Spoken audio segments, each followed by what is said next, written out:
Hello all. Indian educare के online lectures में आप सभी का स्वागत है। तो आज हम लोग पढ़ने जा रहे हैं यूनिट्स एंड मेजरमेंट्स, जो कि 11th स्टैंडर्ड का वेरी फर्स्ट चैप्टर है। तो जैसे कि आप स्क्रीन के ऊपर देख रहे हो, वेटेज का बाइफर्केशन दिया हुआ है। विथ ऑप्शन का वेटेज है 7 मार्क्स का, और विदाउट ऑप्शन ये 5 मार्क के लिए इसके ऊपर क्वेश्चन आ सकते हैं। तो इसमें एग्जैक्टली कौन से टॉपिक्स इंक्लूड होने वाले हैं वो यहाँ पे दिया हुआ है सब टॉपिक नेम के अंडर। इंट्रोडक्शन में अब तक जो हुआ है या जो अपना बेस है 9th स्टैंडर्ड में 10th स्टैंडर्ड में जो भी पढ़ा है उससे रिलेटेड चीज़ें होंगी। उसके बाद सिस्टम ऑफ यूनिट्स में अलग अलग सिस्टम्स पढ़ेंगे। जैसे कि आपने सुना होगा MKS होता है, CGS होता है, FBS होता है।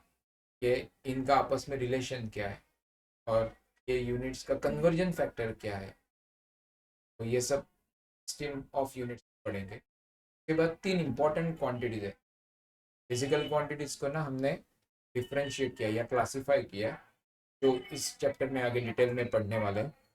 तो उसमें से लेंथ, मास, टाइम, ये ना फंडामेंटल में भी सबसे इम्पोर्टेंट प्रॉपर्टीज है, ऐसे इनको कंसिडर किया जाता है।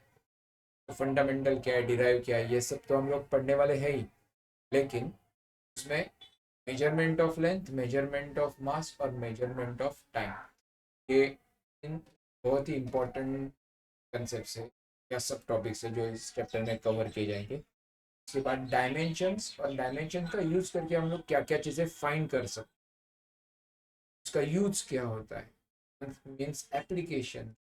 तो ये सब डायमेंशनल एनालिसिस के अंडर पढ़ा जाएगा। उसके बाद नंबर लगता है एक्यूरेसी, अनसर्टेनिटी। अनसर्टेनिटी मतलब काइंड ऑफ एरर या मिस्टेक होता है। मेजरमेंट करते समय तो गड़बड़ होगी, कभी इंस्ट्रूमेंट खराब होगा, कभी उसका जो टेक्निक है उसमें कुछ प्रॉब्लम होने, तो ये सब हमें पढ़ना है प्रिसीजन, अनसर्टेनिटी एंड एक्यूरेसी के अंडर। नेक्स्ट पार्ट है एरर्स। जैसे कि अनसर्टेनिटी का एक्सप्रेशन देते समय मैंने एरर ये वर्ड यूज किया। तो एरर के टाइप्स क्या है, उसको सॉल्व कैसे करना है, मीन्स उनको कॉम्पेंसेट कैसे करना है, तो उसका एनालिसिस करेंगे एरर्स इन मेजरमेंट्स के टाइप्स भी पढ़ेंगे डिटेल में। के बाद सिग्निफिकेंट फिगर। सिग्निफिकेंट का यहाँ पे मतलब है कि अपने पास बहुत सारे डिजिट्स होंगे, लेकिन उनमें से एक नंबर में बहुत सारे डिजिट्स में से कौन से डिजिट्स को कंसिडर करना है और कौन से डिजिट निग्लेक्ट करेंगे तो भी कुछ प्रॉब्लम नहीं होगा। ये इसके भी कुछ सेट ऑफ रूल्स है, ये सब पढ़ेंगे सिग्निफिकेंट फिगर्स के। लास्ट में इंपॉर्टेंट फॉर्मूले होंगे और एक काइंड ऑफ समरी दिया जाएगा। इसे कहा जाता है chapter at a glance. Start करते हैं आज का पहला सब टॉपिक, जिसका नाम है SI बेस यूनिट। अब SI का पहले तो फुल फॉर्म होता है सिस्टम इंटरनेशनल, ये आगे भी आने वाला है। और बेस मतलब ये बेसिक है और ये वाइडली एक्सेप्टेड है। Widely mean world widely accept, universal होना चाहिए। तो physics is the branch of science which deals with the study of nature and natural phenomena.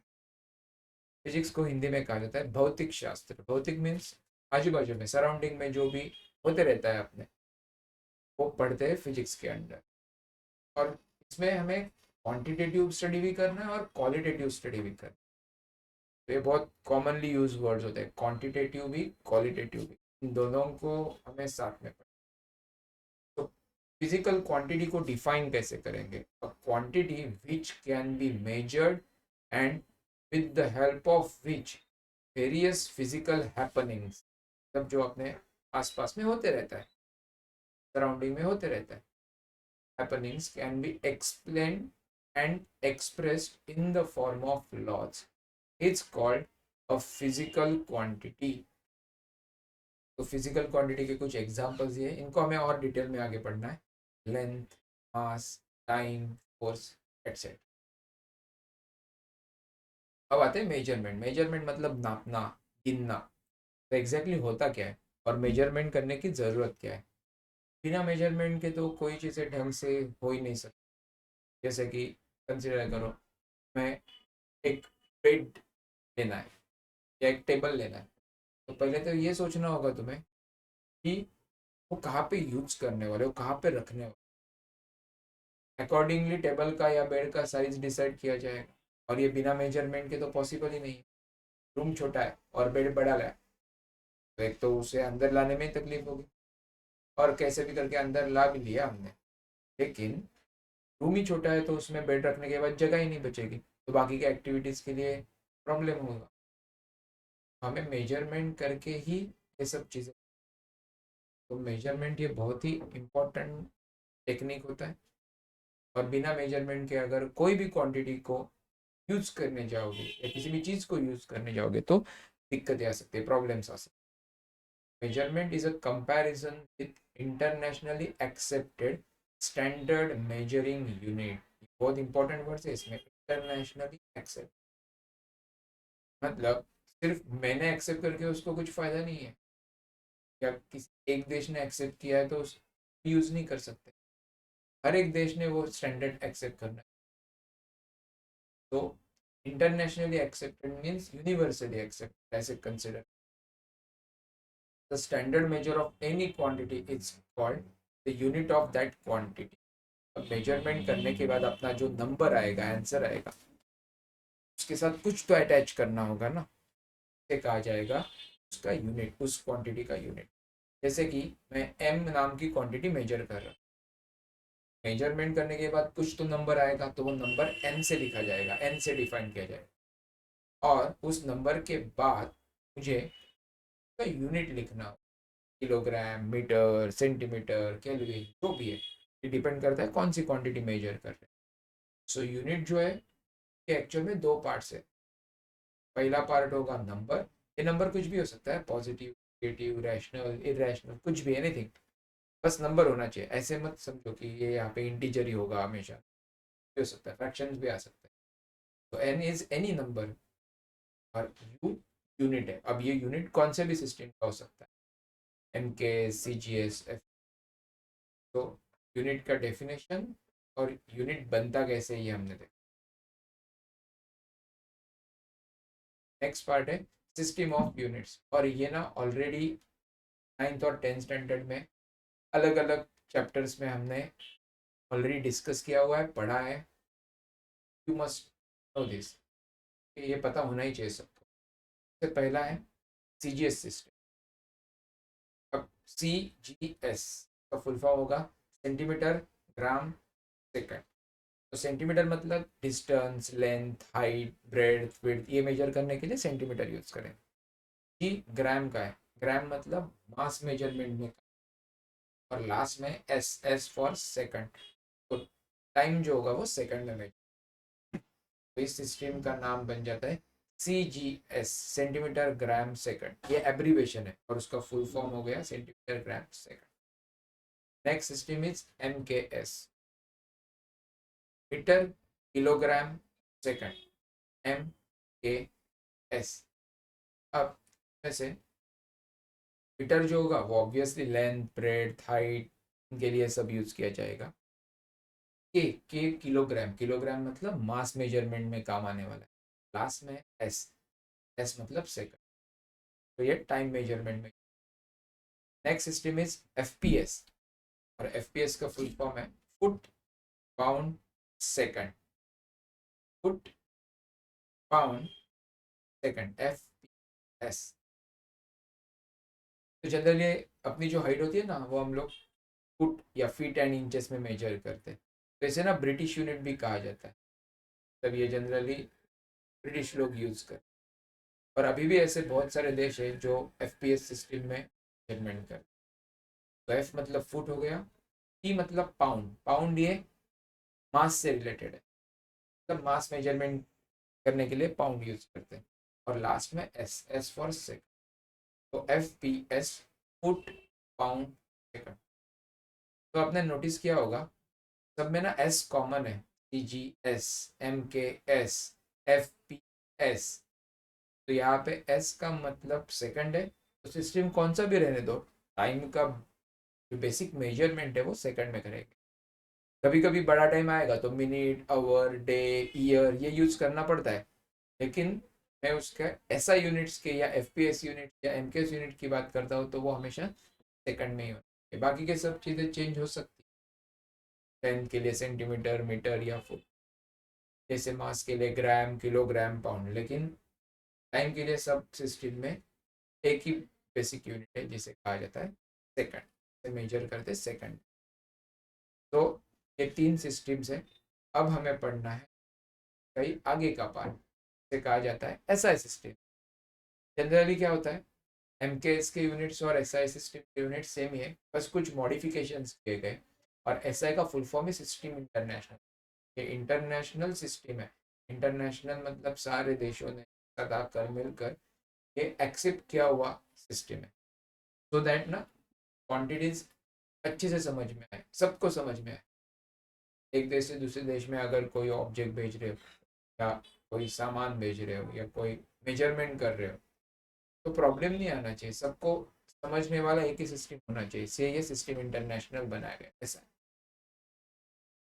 As the ऐसा यूनिट्स यूज डेसिमल सिस्टम, ये बहुत ही एक इम्पॉर्टेंट पार्ट है। Number systems होते हैं जैसे कि बाइनरी। बाइनरी मतलब बाय का मतलब होता है, बाय डाई का मतलब होता है दो, तो बाइनरी नंबर सिस्टम में दो नंबर्स यूज, 0 एंड 1। अगर मैं 8 नंबर्स यूज, 0 से लेकर 7 तक, 0 भी इंक्लूडेड है, 0 से लेकर 7 तक मतलब 8 नंबर्स हो गए, इसे कहा जाता है ऑक्टल नंबर सिस्टम। ऑक्टा का मतलब, के बाद आता है डेसिमल, डे का मतलब 10, 10। डेसिमल नंबर सिस्टम में 0 से लेकर 9 तक के नंबर्स, 0 से 9 हो गए तो 10 नंबर से टोटल, 0 भी इंक्लूड करना है, इंपॉर्टेंट है। तो इसके बाद जो आता है वो होता है हेक्साडेसिमल नंबर सिस्टम। हेक्सा मतलब 6, डे का मतलब 10, तो हेक्साडेसिमल मतलब 6 + 10, 16 होने, 16 डिजिट्स होंगे। अब डिजिट्स मतलब नॉट नेसेसरी सारे नंबर्स ही होंगे, इसमें 6 लेटर्स यूज किए जाते, A B C F, alphabets या लेटर्स, और 10 नंबर्स 0 to 9 वाले। तो हेक्साडेसिमल मीन्स 6 लेटर्स प्लस 10, इनसे बनता है हेक्साडेसिमल नंबर। ये 4 टाइप के नंबर सिस्टम्स हो गए, binary, octal, decimal, then comes hexadecimal. उसमें से ऐसा सिस्टम जो है, ये कौन सा नंबर सिस्टम करता है, डेसिमल नंबर सिस्टम, ये इंपॉर्टेंट है। अब आता है फंडामेंटल क्वांटिटीज के ऊपर। वैसे देखा जाए तो फंडामेंटल का मतलब होता है बेसिक, मतलब ये इंपॉर्टेंट क्यों है कि बाकी के सारे क्वांटिटीज ना इनसे ही आगे बनते हैं, ये डिराइव किए जाते हैं, इनसे ही निकाला जाता है। सबसे बेसिक क्वांटिटीज जो है उनको हमने नाम दिया है फंडामेंटल क्वांटिटी। डेफिनेशन है, physical quantities do not depend on any other physical quantity for their measurements, that is they can be directly measured, दूसरों के ऊपर डिपेंडेंट नहीं, ठीक है, ये डायरेक्टली मेजर किए जा सकते हैं, इनको गया फंडामेंटल क्वांटिटी। बाकी के जो होंगे ना वो इनके ऊपर डिपेंडेंट होंगे, लेकिन ये किसी के ऊपर डिपेंड नहीं करते, तो इनको हमने नाम दे दिया फंडामेंटल का ही दूसरा वर्ड है फंडामेंटल के लिए यूज किया बेसिक। इनके एग्जांपल्स आगे पढ़ने वाले डिटेल में, फिलहाल 2 एग्जांपल्स है, मास, लेंथ। अब फंडामेंटल क्वांटिटी आ गया, मतलब मैं उसे मेजर करने वाला हूँ, मेजर करने के बाद नंबर आएगा और नंबर के आगे यूनिट आना पड़ता है। फंडामेंटल यूनिट मतलब the units are used to measure fundamental quantities are called fundamental units.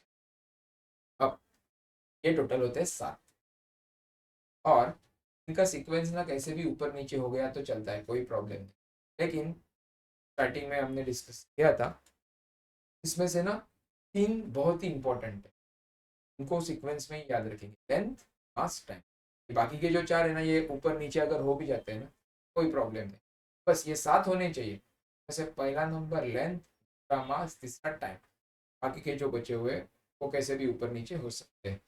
तो यहाँ पे एक टेबल दिखा हुआ है, स्क्रीन के ऊपर आपको टेबल दिख रहा होगा।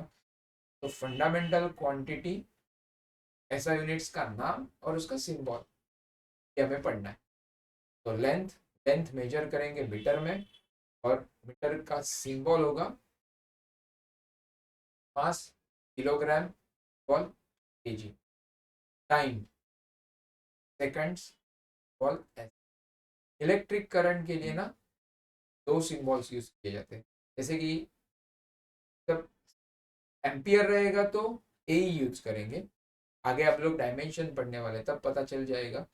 इलेक्ट्रिक करंट के लिए ऐसा यूनिट का सिंबल नहीं, लेकिन डायमेंशन में कभी ए भी यूज कर सकते हैं और कभी कभी आई भी यूज कर सकते हैं, दोनों एक्सेप्ट। लेकिन ऐसा यूनिट्स एम्पियर है और उसका सिंबल ए से स्पेलिंग स्टार्ट है, capital A. Thermodynamic temperature, thermodynamic क्या होता है ये अलग अलग चैप्टर्स में हम लोग पढ़ने वाले हैं डिटेल में। फिलहाल इतना ही याद रखो, सिंपल टेम्परेचर। देखो डे टू डे लाइफ में ना हम लोग टेम्परेचर सेंटीग्रेड या फ़ारेनहाइट में मेजर करते हैं, लेकिन वो उनका ऐसा यूनिट नहीं, ऐसा यूनिट इज केल्विन। और केल्विन के लिए हमने symbol decide capital. Amount of substance mole में मेजर करेंगे, यूनिट का मोल। और इसका ई निकाल देते हो तो MOL बचने वाला, तो ये हो जाएगा ऐसा यूनिट का सिंबल। लास्ट है ल्यूमिनस इंटेंसिटी, का यूनिट है कैंडेला और सिंबल है CD। इसका ना एक इंटरेस्टिंग स्टोरी है। Luminous means related to light होता है, ग्लो होने वाला, जलने वाला। और इंटेंसिटी मीन्स का मेजरमेंट करना है कि रोशनी कितनी है, ब्राइटनेस कितना है। तो पुराने टाइम पे, तब ये करीब करीब आज से 200 साल पहले, जब इलेक्ट्रिसिटी नहीं था, घर में लाइट बल्ब ट्यूब ये कुछ नहीं था, अपने यहाँ पे दिए जलाए जाते थे। वैसे ही बाहर के देशों में, फॉरेन कंट्रीज में कैंडल्स का यूज किया जाता। जस्ट इमेजिन करो मेरे पास एक स्टैंडर्ड साइज का रूम है, बाकी सब बंद कर दिया उस रूम, तब लाइट बाहर से अंदर नहीं, क्लोज डोर सब पैक कर दिया, पूरा अंधेरा कर दिया, टोटल डार्कनेस। और उसके सेंटर में मैंने एक कैंडल जलाई, तो उससे कितना लाइट बाहर आ रहा है ये हमने देखा, मेजर किया। अब ऐसे 2 कैंडल्स लगाए, 3 कैंडल्स लगाए, ऑब्वियसली का जो ब्राइटनेस बढ़ते जाएगा, ज़्यादा रोशनी आने वाली है रूम। और उल्टा अगर मैंने एक एक कैंडल को बुझाना स्टार्ट कर दिया तो ब्राइटनेस धीरे धीरे कम होने वाला, रोशनी लाइट धीरे धीरे कम होने वाली। तो पुराने टाइम पे ना ब्राइटनेस मेजर करने के लिए कैंडल्स का यूज किया, यहाँ से ये वर्ड बना कैंडेला, रिलेटेड है। और का सिंबल होगा CD। तो टोटल 7 फंडामेंटल क्वांटिटीज है, length mass time, electric current, temperature, amount of substance, luminescent, और उनके ऐसा यूनिट्स के नाम और उनके सिंबल। बहुत ही इंपॉर्टेंट है ये, आगे हर जगह पे हमें यूज करना है। कोई भी क्वांटिटी पढ़ेंगे तो उसका यूनिट निकालना होगा, यूनिट के लिए हमें ऐसा यूनिट्स की मदद लेनी। तो ये फंडामेंटल यूनिट्स के बाद दो सप्लीमेंट्री यूनिट्स, और ये एंगल मेजरमेंट के लिए यूज किया जाता है। सो पहला है प्लेन एंगल। प्लेन एंगल का ही दूसरा नाम होता है 2D एंगल। 2D का मतलब 2 डायमेंशन, और इसके आगे आने वाला है 3D। 3D मतलब 3 डायमेंशन, इसे कहेंगे solid angle.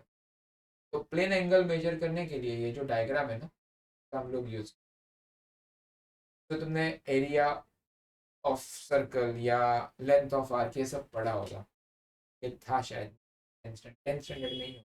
Area of sector, length of arc में θ/360 से मेजर करते हो ना सब। मतलब लेंथ ऑफ आर्क होगा तो θ/360 into 2 pi, area of sector होगा तो θ/360 इंटू πr²। तो यही सारे मेजरमेंट से उससे रिलेटेड है, बस यहाँ पे ना एंगल जो है वो डिग्री में नहीं होगा, रेडियन में होगा, तो फॉर्मूले चेंज हो। तो यहाँ पे ना एक छोटा सा लेंथ ऑफ आर्क बन रहा है, हमने नाम दिया है DS। S मतलब लेंथ ऑफ आर्क, छोटा सा इसलिए DS, कि उसके सामने वाला एंगल भी छोटा कंसिडर, छोटा एंगल है इसलिए d θ। तो स्मॉल एंगल उसके सामने का स्मॉल लेंथ ऑफ आर्क, और R जो है यहाँ पे वो है रेडियस। तो d θ का फॉर्मूला बन जाता है DS/, length of arc divided by radius. अब पूरा सर्कल अगर इमेजिन करते हो तो DS का जो वैल्यू है वो बन जाएगा 2 पाई अपॉन R। तो आर आर कैंसिल करोगे, आंसर आ जाएगा 2 पाई रेडियन। पाई के ऊपर जो छोटा सा सी दिख, ये रेडियन का सिंबल है। तो ये कब अप्लाई करेंगे, या इसका मेजरमेंट करते समय एंगल किस में मेजर करना है, रेडियन में मेजर। क्या का वैल्यू आ गया 2 पाई रेडियन। तो 360 डिग्री इज इक्वल टू होता है 2 पाई रेडियन। तो इसका हमें आगे कन्वर्जन में यूज, 360 के लिए 2 पाई, 90 के लिए कितना होगा, 45 के लिए कितना होगा, 180 के लिए कितना होगा।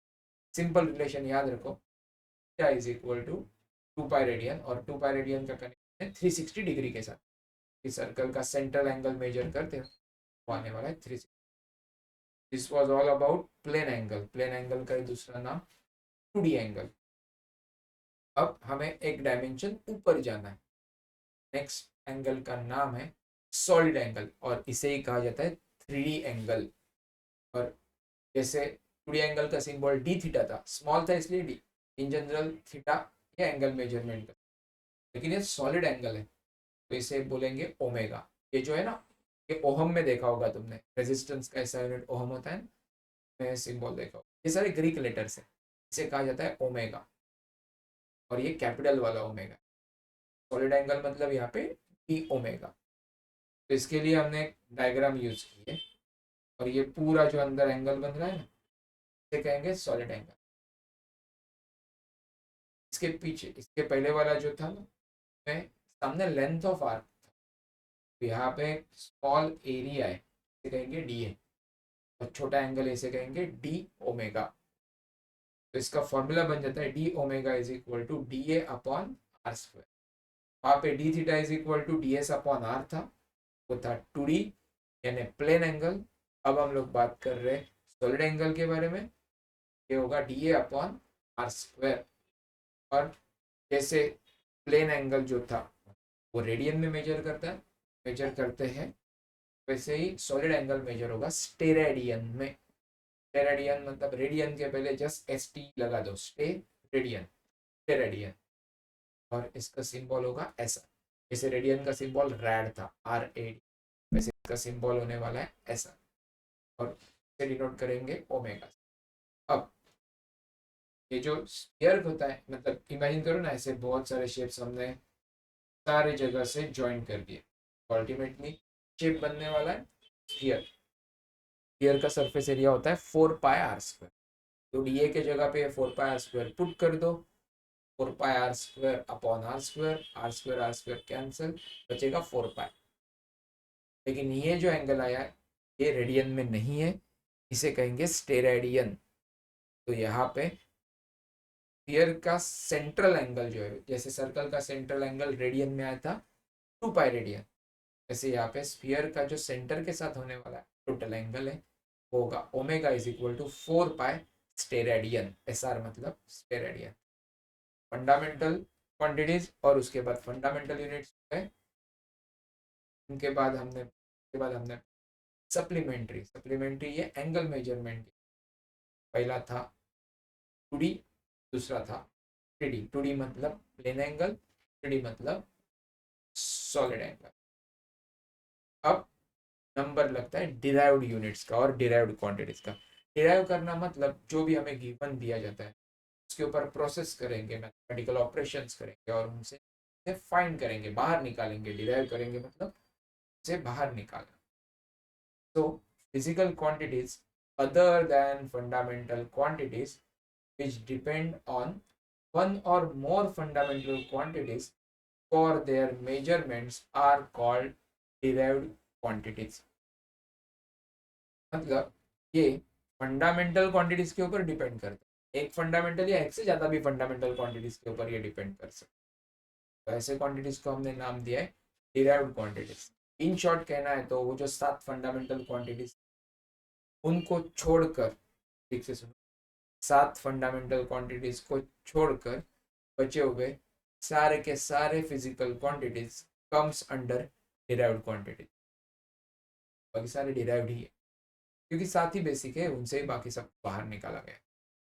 डिराइव्ड क्वांटिटीज का डेफिनेशन पढ़ लिया, उसका एग्जांपल वेलोसिटी, एक्सेलरेशन, फोर्स और कई सारे, अदर 7 को छोड़कर बचे हुए सारे के सारे डिराइव्ड ही है। अब क्वांटिटीज को मेजर करने के लिए हमें ज़रूरत पड़ती है यूनिट्स की। तो डिराइव्ड यूनिट्स का definition, units of derived quantities which are expressed in terms of fundamental units of their measurements are called derived units। क्योंकि अगर ये क्वांटिटी डिपेंड कर रहा है फंडामेंटल के ऊपर, तो इसके जो यूनिट्स होंगे वो भी कहाँ से निकाले जाएंगे, कहाँ से बाहर निकालेंगे, वो फंडामेंटल यूनिट।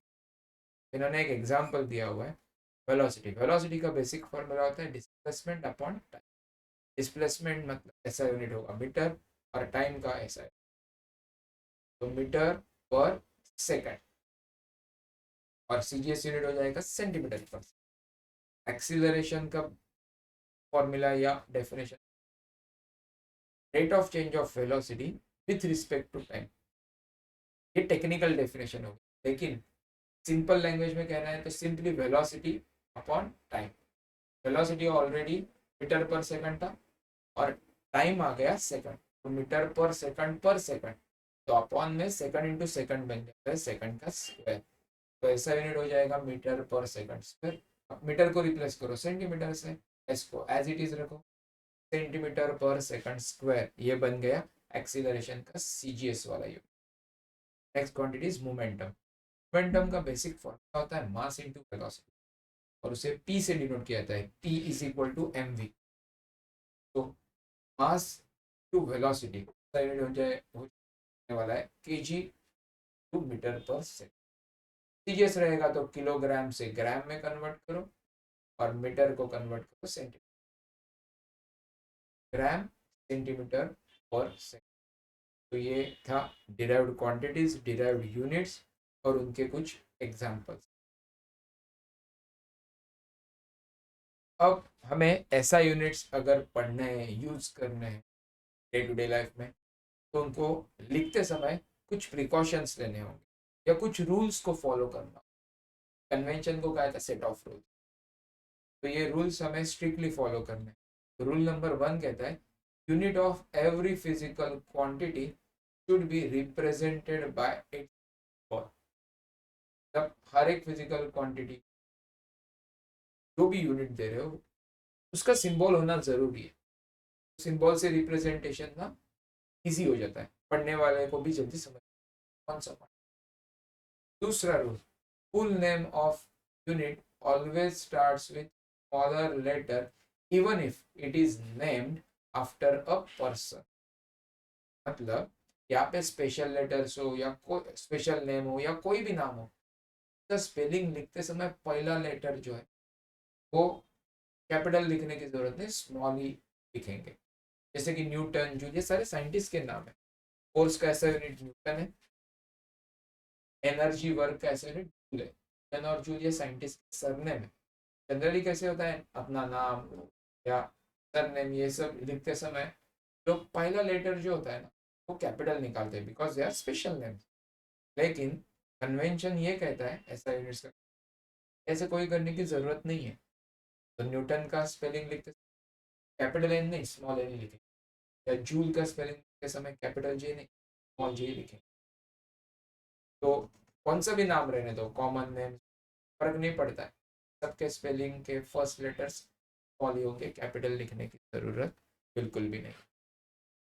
थर्ड कन्वेंशन कहता है symbol for unit named after a person in capital letter. Symbol होगा तो कैपिटल यूज करो, जैसे कि न्यूटन पूरा लिखना है तो एन स्मॉल लिखेंगे, लेकिन न्यूटन को रिप्लेस करने के लिए कैपिटल एन का यूज किया जाएगा। जूल, जूल का स्पेलिंग लिख रहे हो तो JOULE सब स्मॉल लेटर्स ही हो, लेकिन इसे अगर सिंबल से रिप्लेस करना है तो कैपिटल जे यूज। तो साइंटिस्ट के सरनेम या स्पेशल नेम जो भी है तो सिंबल से रिप्रेजेंट करना है तुम्हें, कैपिटल लेटर्स यूज करो, कोई प्रॉब्लम नहीं। लेकिन उसका पूरा नाम लिखना है तो सारे के सारे small letters. Symbols for units do not take plural form. ये देखो ये सबसे इंपॉर्टेंट है, क्योंकि हमें आदत होती है हम लोग ना हर जगह पे प्लूरल करते रहते हैं, यानी बहुवचन करते। एक अगर किलोग्राम है ना तो 2 किलोग्राम ही होगा, किलोग्राम्स नहीं लिखेंगे। या 1 मीटर है वैसे ही 10 मीटर ही होगा, 10 मीटर्स बोलने की जरूरत नहीं। और बोलते हो तो ठीक है बोलो, लेकिन लिखते समय ध्यान रखो, प्लूरल करना अलाउड। 1 मीटर होगा तो 10 मीटर ही होगा, 1 kg है तो 2 kg होगा, kgs वगैरह लिखने की जरूरत नहीं, प्लूरल करना अलाउड नहीं। Symbols for units do not contain any full stops at the end of recommended letter. तो 1 न्यूटन लिखने के बाद मैंने अगर कैपिटल एन यूज किया ना, फुल स्टॉप नहीं देंगे, अलाउड ही नहीं है ऐसा। और वो क्यों वैसा है ना, वो आगे पता चल जाए। एस ई एस प्लूरल में क्यों नहीं लगाना है, या डॉट क्यों नहीं लिखना है ना, धीरे धीरे मतलब पता चलेगा। उसकी वजह से ना कंफ्यूजन, क्योंकि आगे जाके ना मल्टीप्लीकेशन में भी हम लोग डॉट यूज, तो वो पता नहीं चलेगा ना क्या हो रहा है। ये फुल स्टॉप्स नहीं देंगे, 1 न्यूटन लिखेंगे और वैसे ही छोड़ देंगे, 1 न्यूटन फुल स्टॉप ऐसे। The units of physical quantities numerator and denominator should be written as one ratio। तो मीटर पर सेकंड स्क्वायर एक एग्जांपल है, इसे एम, बीच में एक स्लैश, जब स्लैश दे दो तो ठीक है, तो ना एक स्पेस छोड़ दो और सेकंड स्क्वायर को ऊपर लेके आ जाओ, s⁻²। मीटर पर सेकंड ऐसे लिखने की जरूरत नहीं, क्योंकि यहाँ पे दो दो डिनोमिनेटर हो गए ना, मीटर पर सेकंड, इसकी वजह से वापस कंफ्यूजन है। एक तो मीटर स्लैश सेकंड स्क्वायर लिखो, नहीं तो इस सेकंड स्क्वायर को ऊपर लेके आ जाओ और एम, बीच में छोटा सा गैप छोड़ दो, इसे स्पेस कहा जाता है, ठीक है। और ऊपर भेज दो सेकंड स्क्वायर को, तो वो आ जाएगा s⁻²। वैसे मीटर पर second, use of combination of and symbols for units avoided when physical quantity is expressed by combination of, जैसे कि यहाँ पे जूल पर केजी लिखना है, इसमें मैंने जूल का कैपिटल जी लिखा और किलोग्राम का शॉर्ट फॉर्म यूज किया केजी। कुछ लोग क्या करते हैं, जूल पूरा लिखेंगे और केजी जो है ना वो ऐसे गलत कर, मैं जूल का पूरा स्पेलिंग लिखा, यहाँ पे किलोग्राम का सिंबल कैसे आ सकता है। तो जनरली ना दोनों के सिंबल्स ही यूज करो, एक का पूरा नाम और एक का सिंबल ऐसे यूज मत। ये जूल पर केजी हो, पहला वाला करेक्ट है। अब ये नेक्स्ट वाला जो कन्वेंशन है वो प्रीफिक्स से रिलेटेड है, और ये पढ़ने से पहले हमें पावर ऑफ 10 तो पता ही होगा। पावर ऑफ 10 मतलब 10 के पावर्स, 10 होगा 10 के पावर में पॉजिटिव निगेटिव नंबर्स लिखते जाएंगे। वैसे तो ये बहुत सारे नंबर्स है, लेकिन इंपॉर्टेंट 4 या 5 नंबर देखते हैं। सबसे पहले 10⁻+3, इसे कहेंगे किलो। 10⁻+6 होगा तो इसे कहेंगे मेगा, नहीं तो मिलियन। मिलियन सुना होगा, मिलियन व्यूज होते हैं ना, मिलियन फॉलोअर्स होते हैं। मिलियन का मतलब होता है 10 लाख, और मिलियन और मेगा सेम, 10⁻6, क्योंकि 1 लाख मतलब 5 जीरो, 10 लाख मतलब 6 जीरो हो गए ना।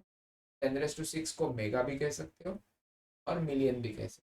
उसके बाद नंबर लगता है 10⁻9 या +9, इसे बिलियन कहा जाता है। 100 करोड़ मतलब 1 बिलियन, और करोड़ मतलब 7 जीरो, 100 करोड़ मतलब टोटल 9 जीरो हो गए। तो 10⁻9 को बिलियन भी कहा जाता है या गीगा कहा जाता है। और उसके बाद नंबर लगता है ट्रिलियन का। ट्रिलियन का दूसरा नाम है टेरा। तो टेरा बाइट टीबी वगैरह सुना होगा, हार्ड ड्राइव का साइज होता है, कैपेसिटी। तो टीबी मतलब 10⁻² होता है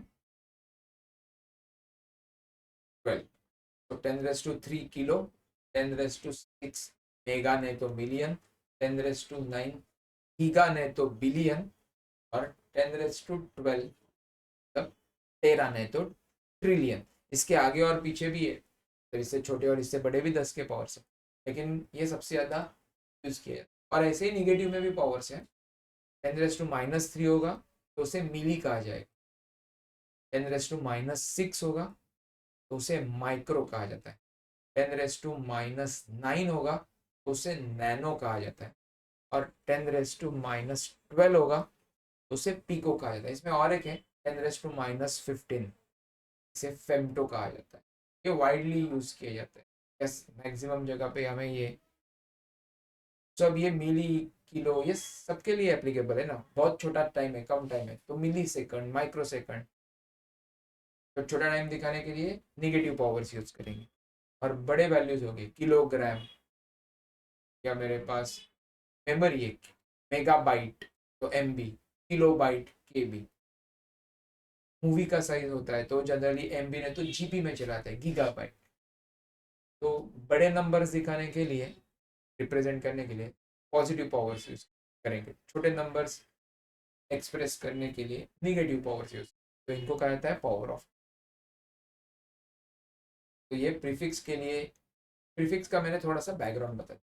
Prefix symbol and symbol of unit constitute a new symbol for the unit which can be raised to a positive or negative power of 10.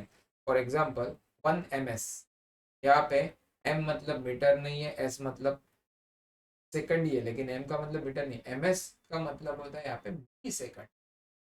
और वैसे भी metre second does not make any sense, metre पर second होगा तो वो जरूर velocity या speed का ऐसा यूनिट बने। लेकिन जब तुम्हें एम एस म्यू एस ऐसे सिंबल दिखाई देंगे तो वो मिली सेकंड, माइक्रो सेकंड ऐसे होने। और जैसे कि हमने डिस्कस किया, मिली मतलब होता है 10⁻⁻, तो 1 ms मतलब 1 millisecond is equal to 10⁻⁻। Next convention, use of double prefixes is avoided when single prefix is, जैसे कि 10⁻⁻6 सेकंड है, इसे 1 ms कहा जाएगा। और माइक्रो बनता है मिली मल्टीप्लाई बाय मिली से, तो 1 mm/s लिखने से अच्छा 1 µs बोल दो, क्योंकि माइक्रो सेकंड अवेलेबल है। क्योंकि माइक्रो 10⁻⁻6, 10⁻⁻6 के दो इक्वल टुकड़े करते हो ना, तो वो -3 बन जाएंगे। जब 10⁻³ मल्टीप्लाइड बाय 10⁻⁻, तो मिली मल्टीप्लाई बाय मिली ऐसे लिखने से अच्छा ये कह रहे हैं कि अगर माइक्रो सेकंड अवेलेबल है उसे यूज करेंगे, 1 mm/s नहीं लिखेंगे, 1 µs ही लिखेंगे। Last convention, space or hyphen must be introduced while indicating multiplication of two units। दो यूनिट्स का मल्टीप्लीकेशन कर रहे हो, स्पेस होना चाहिए, तो ऑलरेडी हमने डिस्कस किया था, याद है ना, मीटर पर सेकंड स्क्वायर। मैंने बोला था m के बाद छोटा सा स्पेस छोड़ दो और सेकंड स्क्वायर को ऊपर लेके जाओ तो s⁻²। और हाइफन मतलब डैश होता है छोटा। तो मीटर पर second should be written as m, s को ऊपर भेज दो तो s⁻1, या m और s के बीच में एक छोटा सा डैश दे दो, तो ये दोनों में से कोई भी एक यूज। अब तक हमने जो पढ़ा था उसके ऊपर कुछ क्वेश्चंस, कितना नॉलेज, मतलब कितना नॉलेज आ गया ये चेक करने। Each of the following system length, mass and time are measured in metre kilograms. अब नाम ही देखो, metre kilogram second, m k s, इसका नाम हो जाएगा MKS सिस्टम। ट्रू और false, different quantities are measured in different units, ये तो ट्रू होगा, अगर क्वांटिटीज ही अलग है तो उनके यूनिट्स भी अलग होने चाहिए। ऐसे बहुत रेयरली होता है क्वांटिटीज का नाम अलग अलग है लेकिन उनका यूनिट सेम, लेकिन उनके बीच में ना कोई लिंक होगा, जो कि हम लोग आने वाले कुछ चैप्टर्स में। तो अदरवाइज ये हमेशा ट्रू ही रहेगा, डिफरेंट क्वांटिटीज है तो उनके यूनिट्स भी डिफरेंट ही आएंगे। रादर यूनिट्स देखकर ही हम लोग पता कर सकते हैं ना, ये क्वांटिटी अलग है, ये क्वांटिटी अलग। नेक्स्ट क्वेश्चन है, physical quantities other than fundamental quantities which depend on one or more fundamental quantities for their measurements are called dash dash quantities। Depend ये वर्ड है ना तो सोचना ही नहीं, ब्लाइंडली हम लोग बोल देंगे।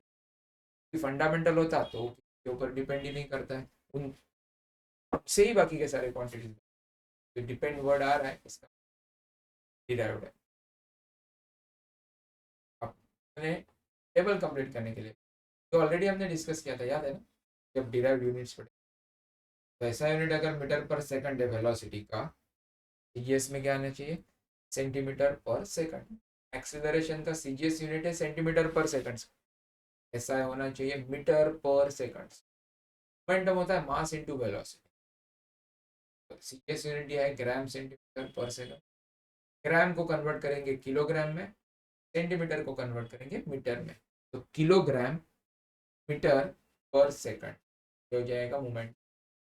देखते हैं हमने जो डिस्कस किया है आंसर, वही आंसर करेक्ट है ना सब। अब क्लासिफिकेशन करने के लिए बोला है, 3 क्लासेस है, फंडामेंटल, सप्लीमेंट्री, डिराइव्ड, और ये सारे के सारे क्वांटिटीज दिए हुए हैं। सबसे इजी क्या है पता है, सप्लीमेंट्री, क्योंकि दो ही थे ना, एक प्लेन एंगल मतलब 2D वाला जो मेजर करते हैं रेडियन में, और दूसरा था सॉलिड एंगल का नाम था 3D, और उसका यूनिट था स्टेरेडियन। सप्लीमेंट्री यूनिट्स के नीचे रेडियन स्टेरेडियन डाल दें। फंडामेंटल 7 थे, तो उनमें से कोई ना कोई यहाँ पे होगा। देखते हैं, न्यूटन ने मीटर, कैंडेला, एम्पियर, केल्विन, मोल, हो गए खत्म। ये थे फंडामेंटल। सप्लीमेंट्री फंडामेंटल हो गए, बचे हुए जो भी होंगे वो सारे के सारे डिराइव्ड होंगे। Newton, hertz, square metre, hertz पता है ना फ्रीक्वेंसी का ऐसा यूनिट होता है, नंबर ऑफ साइकिल्स पर सेकंड कहता है हर्ट्ज, या एक सेकंड में कितने साइकिल कम, एक हो रहा है तो 1 हर्ट्ज, 10 हो रहे तो 10 हर्ट्ज, 1000 हो रहे तो 1000 हर्ट्ज को 1 किलो हर्ट्ज का है। टेस्ला, टेस्ला भी ये ना मैक्सिमम सारे scientist hertz, Tesla, volt, coulomb, क्योंकि जो साइंटिस्ट उस फील्ड में काम करता है ना, जैसे कि न्यूटन ने फोर्सेस से रिलेटेड काम किया, लॉज ऑफ मोशन, और बिना फोर्स के तो मोशन हो ही नहीं सकता, तो उनको रेस्पेक्ट देने के लिए या उनके काम को ट्रिब्यूट देने के लिए उस क्वांटिटी को साइंटिस्ट का सरनेम एज ए यूनिट दिया जाता है। जैसे कि टेस्ला ने इलेक्ट्रिसिटी और मैग्नेटिज्म के ऊपर का, तो मैग्नेटिक फील्ड का यूनिट बन गया टेस्ला। वोल्टाज था, उसने बैटरी से रिलेटेड काम किया, पोटेंशियल डिफरेंस से रिलेटेड काम किया, तो पोटेंशियल डिफरेंस का ऐसा यूनिट हो गया वोल्ट। कुलम ने चार्जेस के ऊपर एक्सपेरिमेंट, कुलम्स लॉ पढ़ा होगा, तो चार्ज का ऐसा यूनिट हो गया कुलम। तो मोस्टली जो भी ऐसे नाम आने वाले ना यूनिट्स में, क्वेश्चन में, सारे के सारे साइंटिस्ट के सर में। अब आते हैं न्यूमेरिकल सेक्शन, ये इंटरेस्टिंग क्वेश्चन।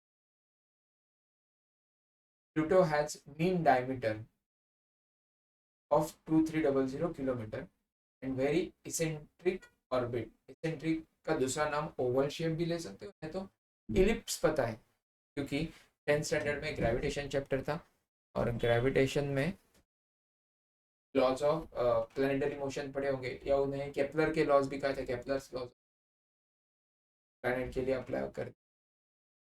तो प्लैनेट्स के मोशन ये जनरली इलिप्टिकल या ओवल शेप होते हैं, इस इसेंट्रिक ऑर्बिट भी का। और प्लूटो किसके अराउंड घूम रहा है, सन विथ अ पेरीहेलियन। पेरीहेलियन का मतलब होता है नियरेस्ट, पेरी का मतलब नियरेस्ट, हेलियन ये वर्ड हेलियस से बना है, हेलियस मतलब सन। तो नियरेस्ट डिस्टेंस दिया हुआ है 4.4 इंटू 10⁻⁹ किलोमीटर, और पेरी का अपोजिट होता है अप, अफेलियन, अप हेलियन या अफेलियन कहा जाता है इसे, APHELION, फारदेस्ट डिस्टेंस। ये दिया हुआ है 7.3 इंटू 10⁻⁹। तो अपने पास प्लूटो का डायमीटर है, और दो डिस्टेंसेस है, nearest distance, farthest distance. What are the respective solid angles subtended by Pluto from Earth's perspective? Earth's perspective मतलब ऑब्जर्वर कहाँ पे खड़ा है, अर्थ के, तो उस हिसाब से हमें मेजरमेंट करना। Assume the Earth's distance from the sun can be neglected. तो अपने पास हाँ, अब ऑर्बिट है ना, और ये स्पेस है, मतलब 3D में सब कुछ। क्या यूज करना होगा हमें, सॉलिड एंगल। सॉलिड एंगल मतलब जो स्टेरेडियन में मेजर करते थे, ओमेगा जिसका से, ये फॉर्मूला ऑलरेडी हमने डिस्कस किया था, ये हमें यूज करना है। और डीए के लिए पाई आर स्क्वायर पुट किया, यहाँ पे कैपिटल आर जो है ना, वो प्लूटो की रेडियस होगी। प्लूटो का डायमीटर जो दिया है ना, इसको आधा कर देंगे, 2300 का आधा करेंगे तो 1150 में, कैपिटल आर जो है वो प्लूटो की मीन रेडियस है, और अपॉन में जो स्मॉल आर दिया है ना, ये इन जनरल डिस्टेंस है। और अपने पास दो डिस्टेंसेस, एक है नियरेस्ट वाला और एक है फारदेस्ट वाला, पेरियलियन अफेलियन। तो उनको एक एक बार पुट करेंगे। R, capital R mean radius of Pluto, वो फिक्स होगा। फाई भी फिक्स है, कांस्टेंट सही है। अपॉन में जो स्मॉल आर है ना, वो एक बार पेरियलियन का होगा और एक बार एफेलियन का होगा। जैसे कि देख रहे हो, ये सब सब्स्टिट्यूट करने के बाद पेरियलियन का एंगल मिल रहा है 2.146 इंटू 10⁻³ -13 स्टेरेडियन। एस आर मतलब स्टेरेडियन, क्योंकि ये सॉलिड एंगल। और एफेलियन का एंगल मिल रहा है 7.798 इंटू 10⁻14 स्टेरेडियन। तो इन दोनों में बड़ा वैल्यू ये वाला है -13 10⁻। और पेरियलियन मतलब नजदीक वाला पॉइंट था। तो अगर कोई भी प्लैनेट या ऑब्जेक्ट नजदीक आ रहा है तो उसका आंखों के साथ बनने वाला एंगल बड़ा होता है, और प्लैनेट जब दूर जाने वाला है तो आंखों के साथ बनने वाला एंगल छोटा होने वाला है। तो पेरियलियन मतलब नियरेस्ट, तो उसका एंगल बड़ा होगा। एफेलियन मतलब दूर, एफेलियन का एंगल होने वाला। तो हमने जो आज सॉलिड एंगल पढ़ा था, इसे स्टेरेडियन में मेजर करते हैं और उसका सिंबल होता है ओमेगा। तो उसके एप्लीकेशन से दो बार अप्लाई किया। अब आते हैं मेजरमेंट ऑफ लेंथ के ऊपर। सो एक मीटर को अगर मुझे मेजर करना है तो इसके लिए ना स्पीड ऑफ लाइट का यूज किया गया। मतलब एक सेकंड में लाइट जो होता है वो 3 lakh kilometre, approximately 3 lakh kilometre cover कर। 3 लाख किलोमीटर, लाख मतलब हो गया 5 0, और किलोमीटर से मीटर जाना है तो इसे लिखा जाता है 3 × 10⁸ मीटर पर सेकंड। अब उल्टा, अगर मुझे एक सेकंड में कितना डिस्टेंस कवर हुआ, ये तो 3 लाख किलोमीटर वो पता है। अब मुझे एक मीटर मेजर करना है तो क्या किया जाएगा, velocity is equal to distance upon time. ये डिस्टेंस है तो फ्रैक्शन लिया जाएगा उस स्पीड का। उस स्पीड का मतलब 3 लाख किलोमीटर का, 3 × 10⁻। ये अप्रोक्सीमेशन बताया मैंने। एक्चुअल नंबर है 299792458। तो इसका फ्रैक्शन लेते हो और उसमें कितना डिस्टेंस कवर किया ये देखते हो, तो मिलने वाला है तुम्हें 1 मीटर। ठीक है, एक सेकंड में 3 × 10⁸ तो 1 मीटर करने के लिए कितना समय लगेगा, क्रॉस मल्टीप्लाई करोगे, एक्स के लिए सॉल्व करोगे, ये नंबर। अब मेजरमेंट ऑफ लार्ज डिस्टेंस से कहा जाता है पैरेलैक्स। या पैरेलैक्स मेथड है, ये मेजरमेंट करने का तरीका है। पैरेलैक्स ये वर्ड बना है पैरेलल एक्सिस से।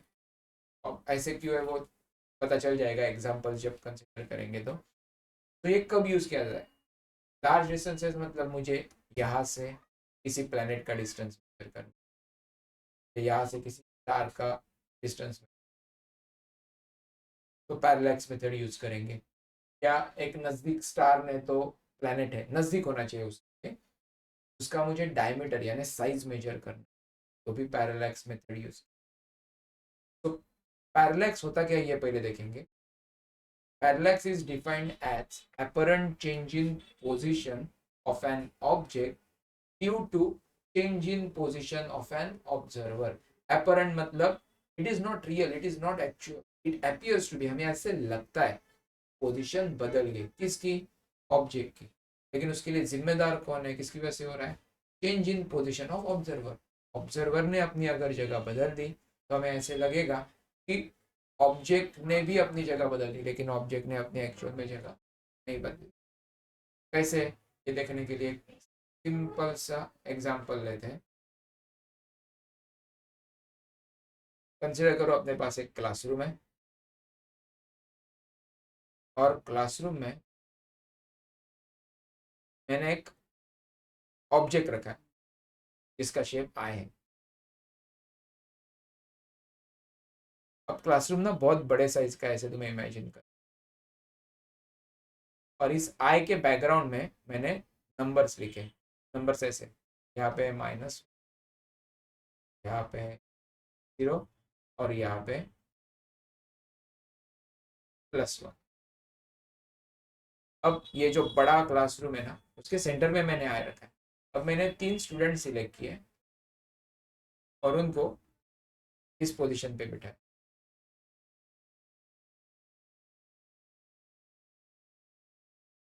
एक स्टूडेंट बैठा है यहाँ पे,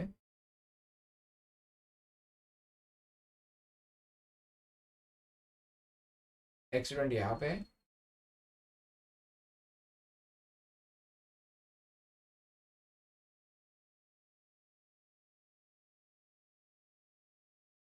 और एक स्टूडेंट इस कॉर्नर में।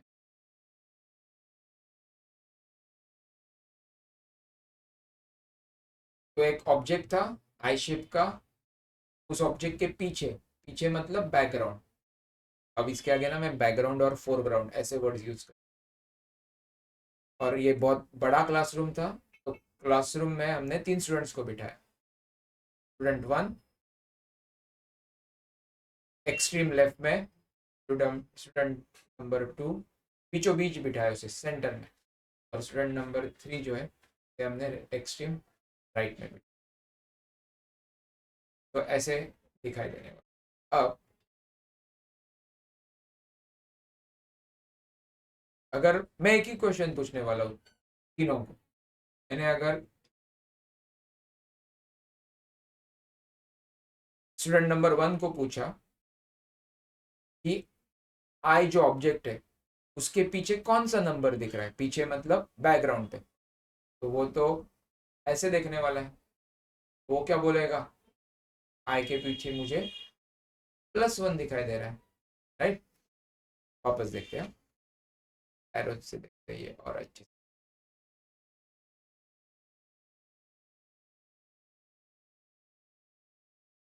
ऐसे रहने देते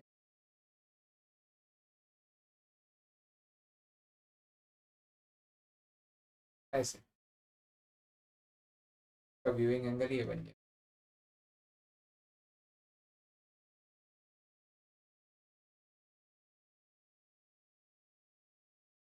अगर सेम क्वेश्चन पूछा जाता है स्टूडेंट 3 को कि आई ऑब्जेक्ट के पीछे कौन सा नंबर दिखाई, तो वो कहेगा उसके पीछे -1 दिखाई दे रहा है, तब ये वाली डायरेक्ट।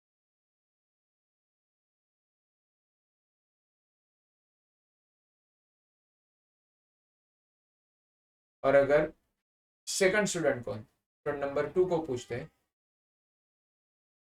पता आई के पीछे कौन सा नंबर दिख रहा है, वो बोलेगा 0 दिख रहा है।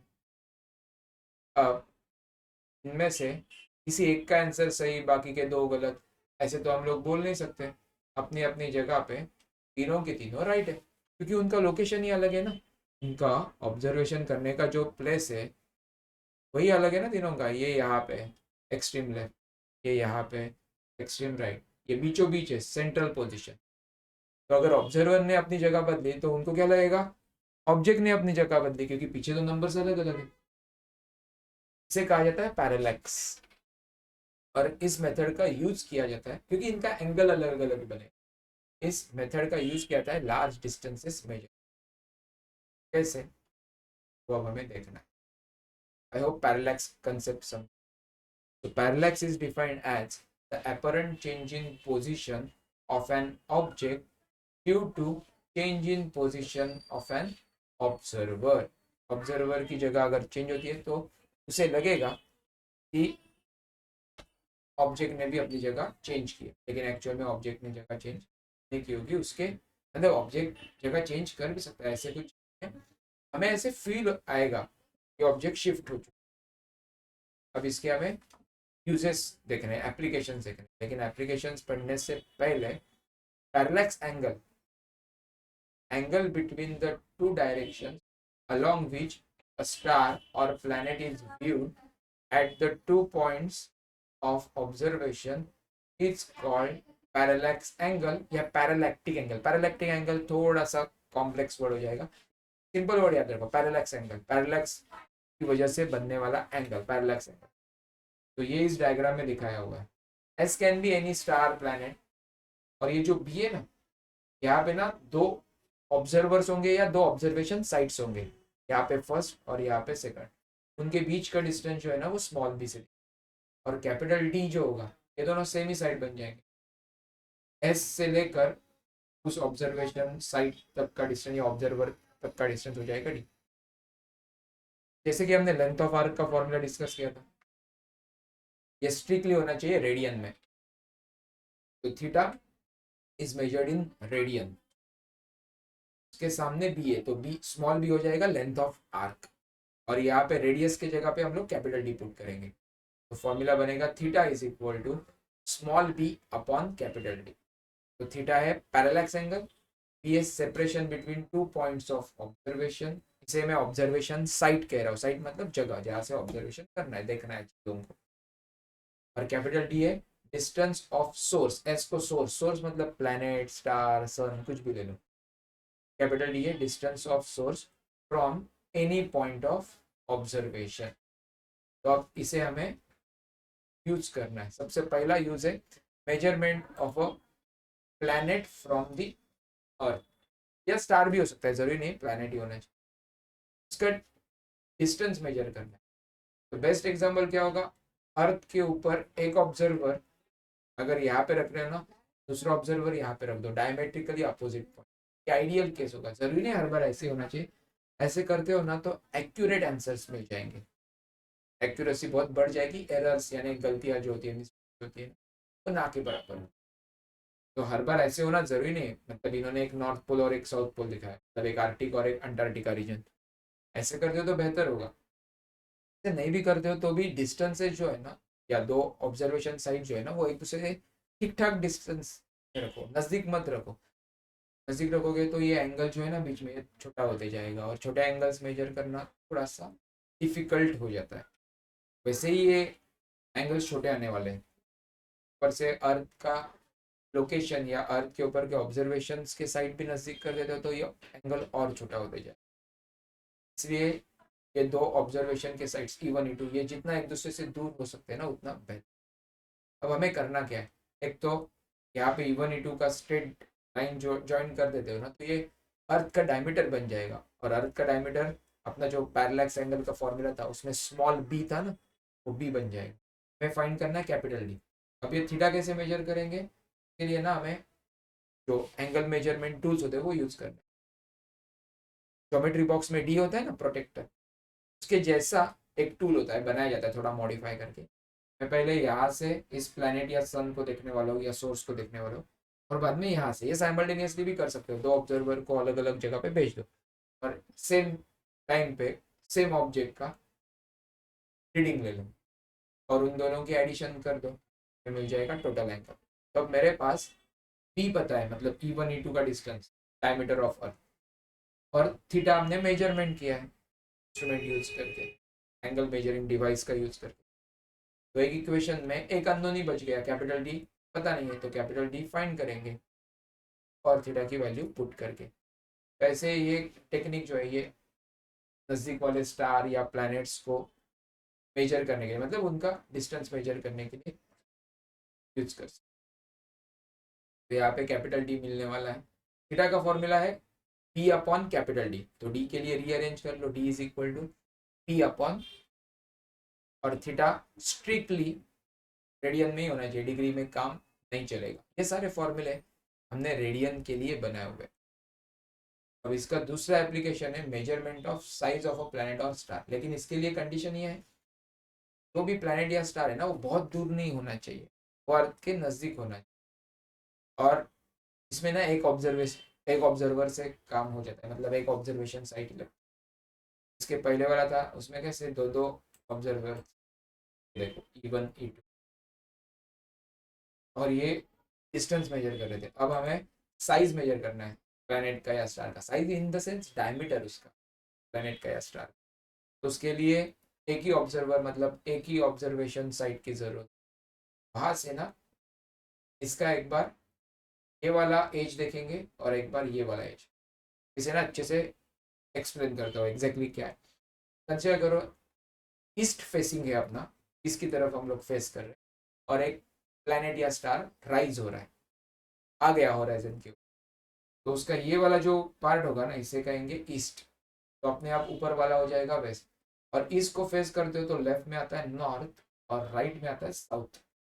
तो ये जो स्टार, ये वर्ड लिखा हुआ है ना, ये सदर्न एज हो गया उसका, ये हो जाएगा नॉर्दर्न, ये हो गया ईस्ट वाला एज, और ये ऊपर जो होगा ये वेस्ट वाला एज।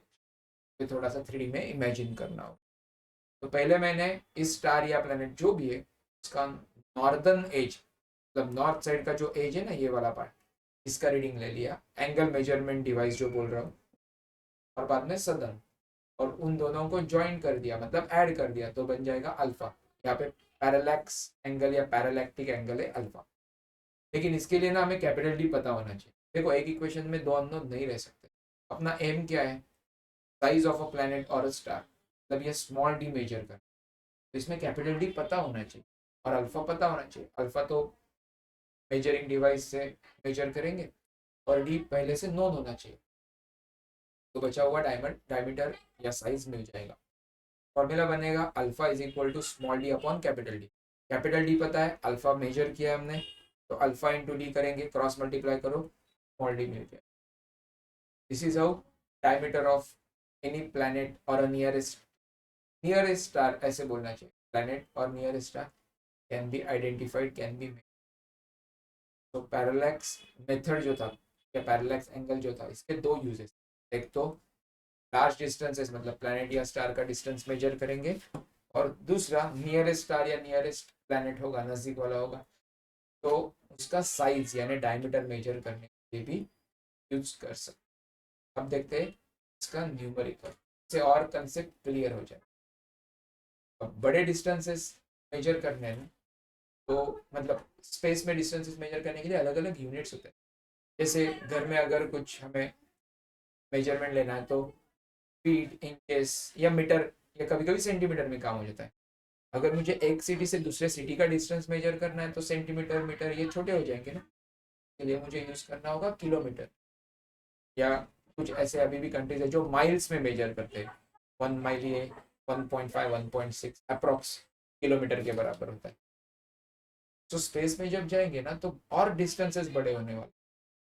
तो इसके लिए हमने क्या किया, अर्थ और सन का एवरेज डिस्टेंस मेजर किया। अब एवरेज क्यों कह रहा हूँ, क्योंकि अर्थ का ऑर्बिट इलिप्टिकल है। यहाँ पे हम लोग एज्यूम करेंगे एज गुड एज सर्कल, लेकिन एक्चुअल में इलिप्टिकल। तो एवरेज डिस्टेंस जो होगा सन और अर्थ के बीच का, उसे कहेंगे एयू। एयू का फुल फॉर्म है एस्ट्रोनॉमिकल यूनिट, और उसकी मीटर वाली वैल्यू होती है 1.496 इंटू 10⁻11 मीटर। ये आगे आने वाला, यूज होने वाला है, सॉल्यूशन में दिखाई देगा। तो अब क्वेश्चन पढ़ते हैं। A star is 5.5 light years away from the earth. Light year ये टाइम से रिलेटेड नहीं है, मतलब टाइम का यूनिट नहीं है, भले ही नाम में ईयर्स, लेकिन ये लार्ज डिस्टेंस मेजर करने के लिए यूज किया जाता है। क्योंकि लाइट एक सेकंड में 3 लाख किलोमीटर ट्रेवल करता है। जस्ट इमेजिन करो, लाइट को हमने एक साल के लिए चलने दिया, आगे बढ़ने दिया बिना किसी रुकावट के, तो वो जितना डिस्टेंस कवर करेगा ना, उसे कहेंगे 1 लाइट ईयर। ऐसे ये स्टार कितना लाइट ईयर दूरी पे है, 5.5 लाइट ईयर्स। तब उसे जब हम लोग देखेंगे ना स्काई में, तो जो लाइट दिख रहा है हमें, या जो हम लोग देख रहे हैं, वो 5.5 मतलब 5.5 साल पुराना है। 5.5 साल पहले वो लाइट वहां से निकल गया था, उस स्टार के सरफेस से। अपने यहाँ तक पहुंचने के लिए इतना समय लग रहा है, 5.5 ईयर्स। क्योंकि universe can not imagine, universe का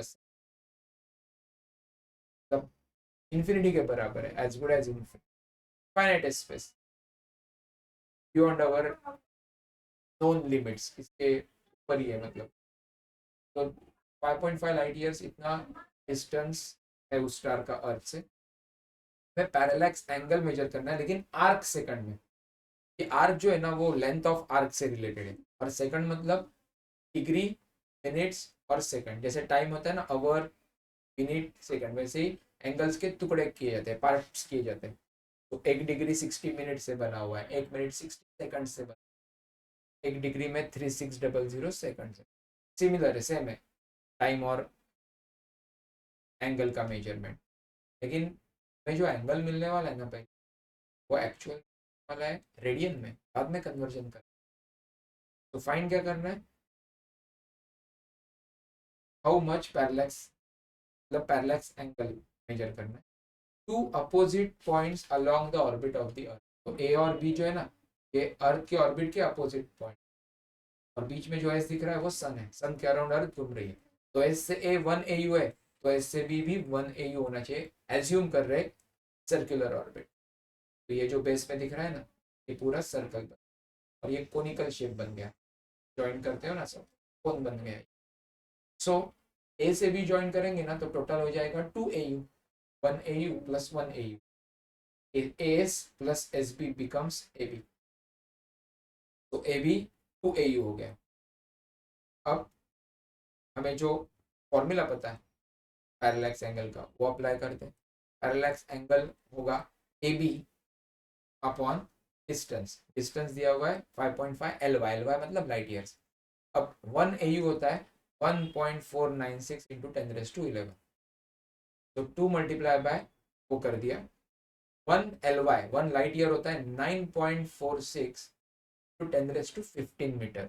ये सब ना ऐसा यूनिट में कन्वर्ट करना जरूरी है, so that metre metre cancel हो जाए।